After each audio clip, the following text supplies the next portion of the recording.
On my way back to my house, he actually called me and told me he had $2 million with my name written on it. And from there, I just skipping class for a quick Grand Rapids trip. Wait, do we have those excused? Nope. Just use the So, SCM detector. been missing way too much class recently, and that's just what happens when you decide to start a business in your last year of college. But we're going to be productive, and we're in the Zoom class as we drive down to Grand Rapids. We're not fully skipping. We are skipping the lab part of the class, but we can make that up.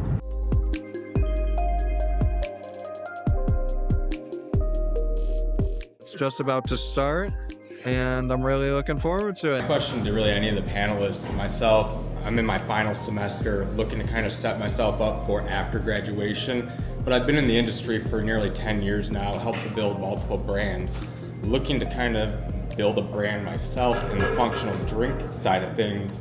But as you guys know, capital is incredibly tough to find nowadays. Just curious if you have any tips for us when it comes to, finding capital. I've been pitching the last 8-9 months, haven't really had much luck, and just curious what you guys had for advice. You can jump on that one, Jared. I know I see your eyes. I guess I can handle this one. Yeah, I was able to raise almost $8 million.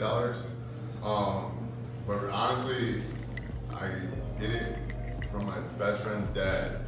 But like I said, I was a caregiver forever, and obviously trapping as well. And so I was able to show him what I was able to do on the black market. In 2016, I actually, right out of college, I ended up writing a business plan. Had some big investors that I was going to do some stuff with. Went out to Colorado, toured a bunch of stuff, figured out how to set up a facility and everything like that, and didn't want to get screwed out of the whole situation and saw where it was going, so I ended up walking away from it. But then I literally went back and set up another barn, and then I ended up getting up to 5 different caregiver spots. It just showed that I could do it without actually having a licensed facility, and was making a lot of money, and showing him, he has no clue about cannabis or anything like that.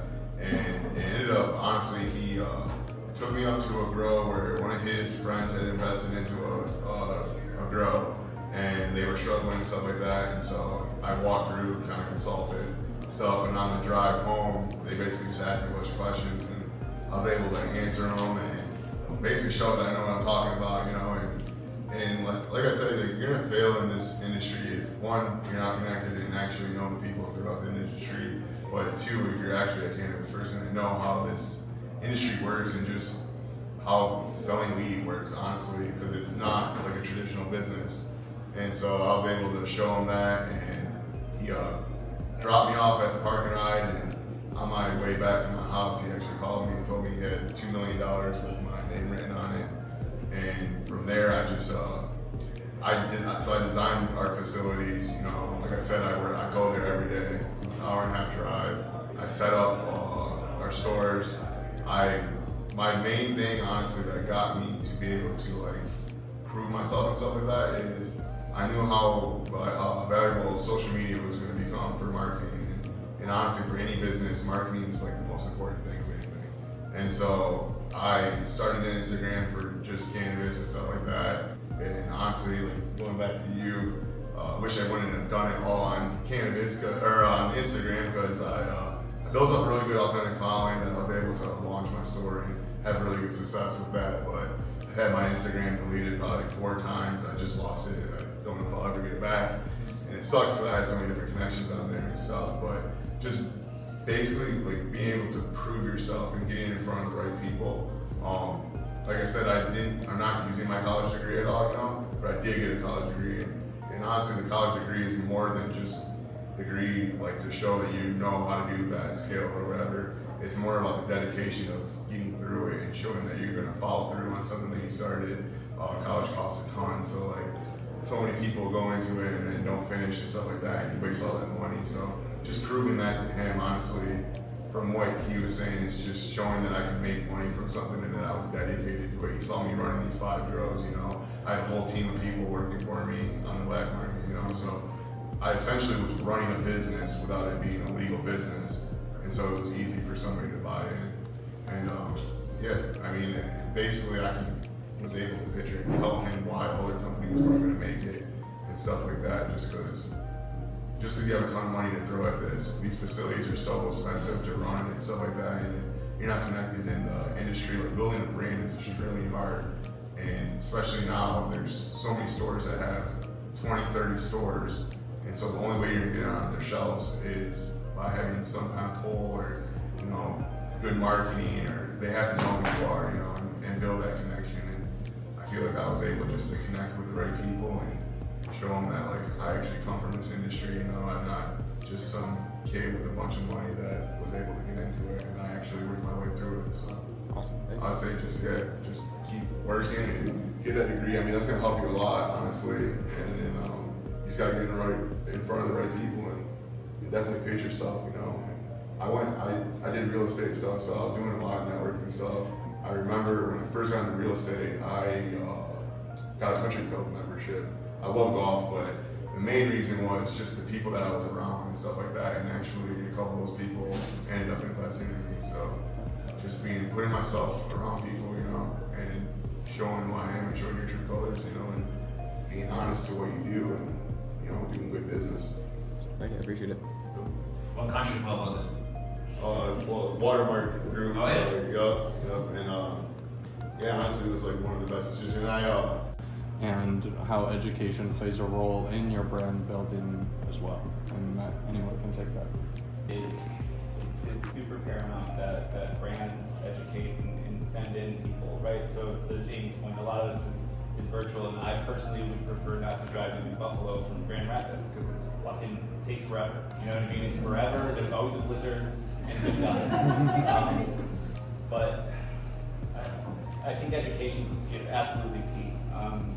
With our brands, we're always in there, right? So when I'm talking about like brands that are willing and ready to actually like fucking do this, right?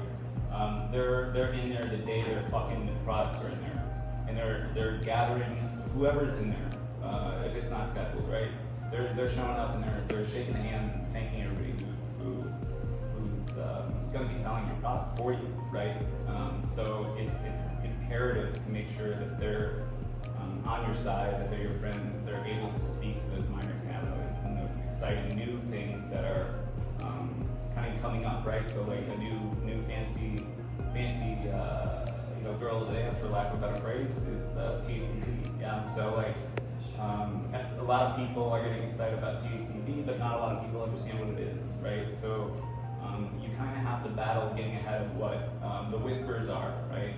So like, oh, it's the pot Ozempic. Right, and as soon as that goes out, you're fucked, right? So you have to now get around that it's not the fucking pot Ozempic, but it's this thing for you, maybe, right? But you have to like use it. You have to experience this for yourself, and like that's where that education comes in. So it's like, what are you used to? What do you like? What are you trying to get out of this?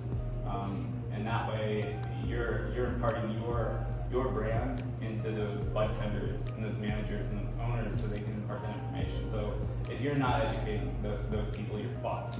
Like, you're just absolutely fucked. At the same point, education and marketing go hand in hand. I mean, what are we doing with the commercial if not educating our buyers? You know what I mean? So yeah, absolutely imperative.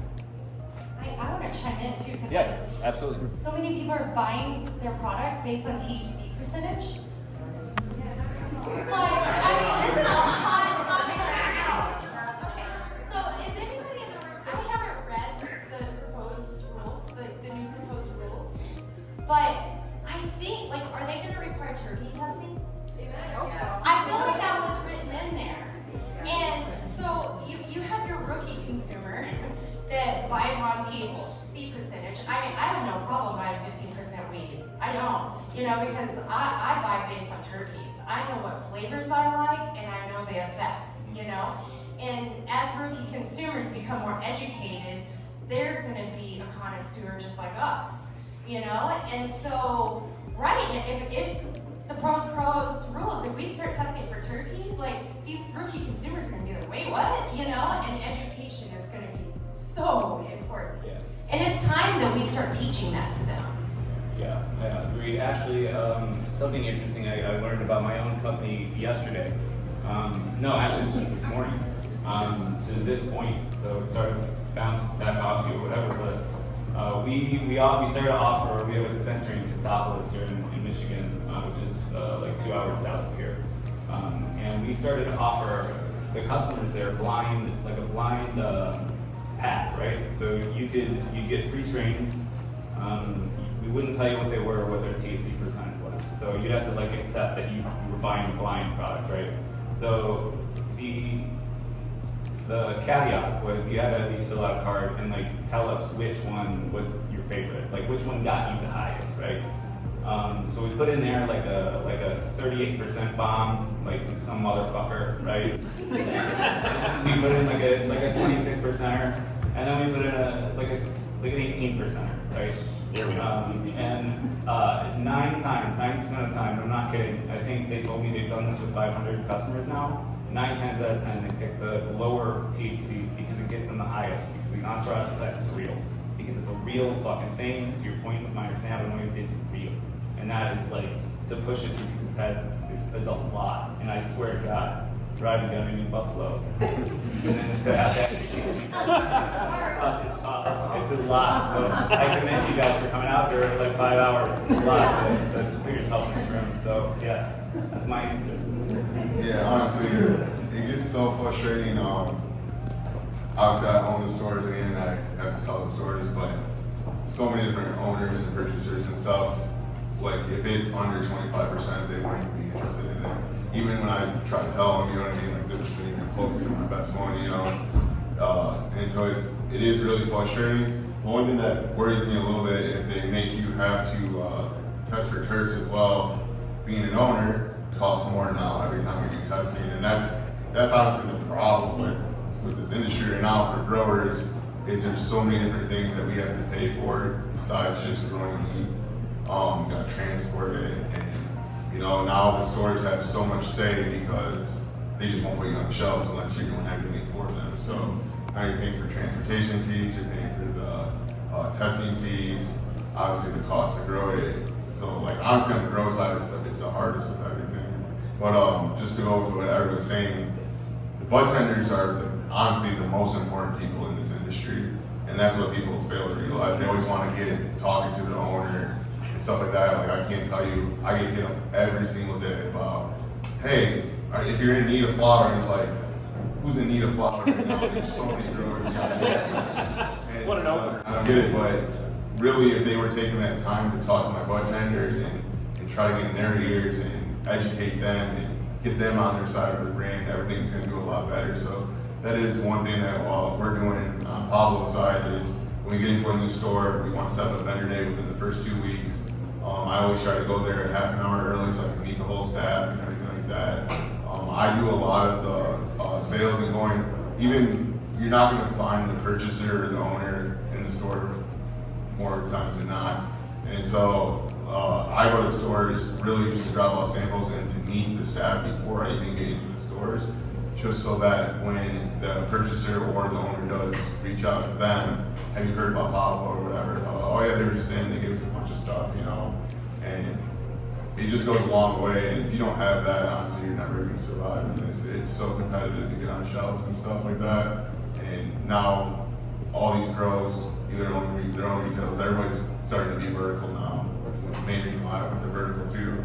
So now people are just swapping shelf space and stuff like that. So I know personally for my stores, I bring in a lot of people who do show up and, you know, educate the staff, bring samples, you know, let everybody try it, and are there and are willing to come do vendor days. You know, the market got tough, and like she was saying, everyone's pulling marketing and stuff like that. One thing that I've seen on the retail side is nobody wants to do vendor days anymore. Everybody says they can't afford them, and you know, we can't send somebody across the state and stuff like that. And it's, you know, it does cost money, and it sucks to eat that cost, but it goes a long way. Like I've been doing studies on my own store. I just did a vendor day in my own store. You know what I mean? I'm sitting there, I'm ringing them up and cashing them out while I'm talking about the product. And, you know, we sold like 10 times the amount of my product that day, you know, just because I was able there to tell them what each strains cross, what I'm showing them every single jar. And that's the thing, you got so many different things on the shelf now, you know. Budgeter doesn't have time to sit there and show 40 different brands, you know. So you got to, as the brand, you have to be in there to be able to educate them yourself. So I know you guys want to start a brand and stuff, so just a lot. The brand's the hardest part of everything, from doing all three sides, the cultivation, the retail, and the branding. The branding's by far